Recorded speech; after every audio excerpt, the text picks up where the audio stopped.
Perkebunan kopi tepatnya di lereng Bukit Gunung Palintang semakin diminati oleh para petani dan menarik minat para bandar kopi semakin berdatangan dengan metode penanaman yang walaupun masih dibilang tradisional, tetapi untuk metode pemilihan bibit semakin diunggulkan untuk menghasilkan biji kopi berkualitas yang siap bersaing di pasaran.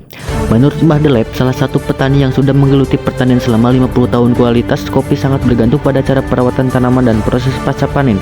Kami menerapkan metode organik dan pemprosesan yang lebih baik agar cita rasa terjaga, ujarnya.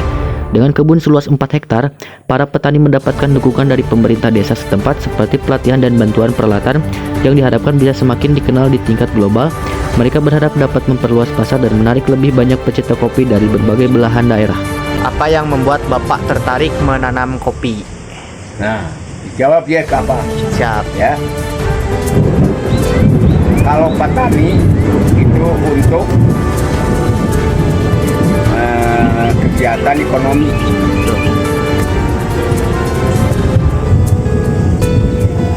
Kegiatan ekonomi. Nah, kemudian pertanyaan yang kedua, jenis tanaman kopi yang paling banyak di kebun ini yang ditanam, jenisnya apa? Es Arabica, Arabica. Periangan. Es Arabica Priangan. Untuk pertanyaan selanjutnya, berapa lama waktu menanam hingga memanen? 3 tahun. 3 tahun. Pertanyaan yang keempat, bagaimana cara merawat tanaman kopi supaya hasilnya maksimal, Bang? Ya, dipupuk. Dipupuk. Atau tergantung ngaruh gak cuaca atau misalkan kalau kemarau, hujan? Enggak, dipupuk aja. Yang penting dipupuk ya, dirawat secara teratur. Dirawat. Nah, pertanyaan yang kelima, kemana biasanya hasil tanaman kopi setelah panen dijual? Wah, ke pabrik. Pabrik. Pabrik kopi. Jadi Ke bandar. bandar. Itu bandarnya langsung datang ke sini, Bah? Apa? Ada bandar datang ke sini, ada yang di sini ke pabriknya, karena itu di mana saja ada kopi itu ada uang nyambut. Atau kesulitan memanen kopi ada nggak, Bah? Kesulitannya nggak ada. Berarti siapapun bisa menanam kopinya, Bah, ya. Oke, mungkin cukup sekian pertanyaan wawancara yang bisa ditanyakan. Terima kasih. Kafe-kafe kini semakin serius dalam mengolah kopi sendiri, mulai dari pemilihan biji hingga penyajian. Di Fore Cafe, biji kopi diperoleh langsung dari petani lokal, lalu dipanggang atau di roasting dengan teknik khusus untuk menghasilkan cita rasa terbaik. Roasting adalah kunci utama dalam menentukan karakter kopi, ujar Taufik Agung. Setelah disangrai, biji kopi digiling sesuai metode penyeduhan, seperti espresso atau pour over. Kualitas air dan teknik penyeduhan pun diperhatikan agar rasa kopi lebih seimbang. Dengan meningkatnya minat pada kopi specialty, produk kopi di kafe tak sekadar proses, tetapi juga seni yang terus berkembang.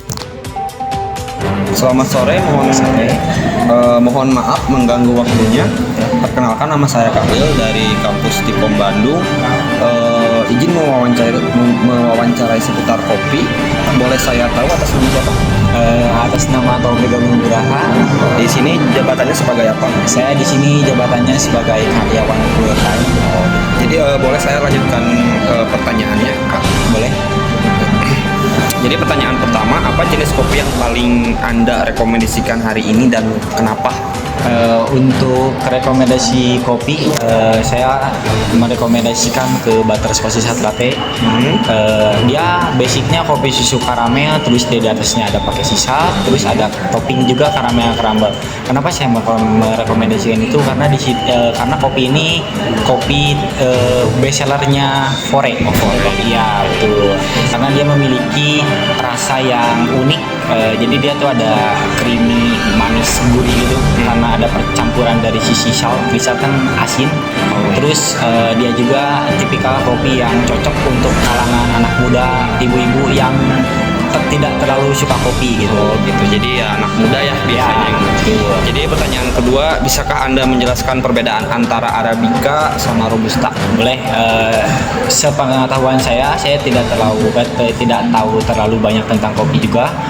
Sepengetahuan saya untuk Arabica dan Robusta itu bedanya dia dari bentuk, terus juga dia dari rasa, dan Robusta itu kandungan kafeinnya lebih tinggi, jadi tingkat asamnya itu lebih pekat gitu dibandingkan Arabica. Arabica tipikal kopi yang soft, tingkat asamnya juga tidak terlalu tinggi.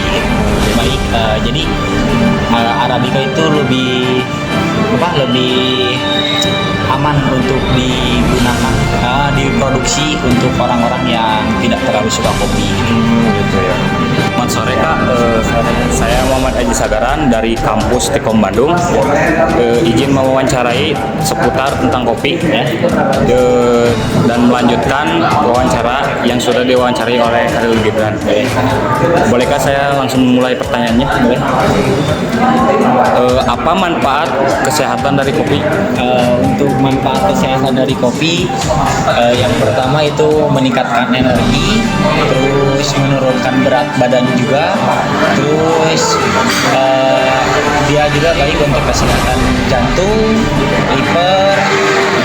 Tapi kopi yang sehat itu menurut saya kopi yang tidak pakai flavor, atau dalam artian yang tidak manis sama sekali.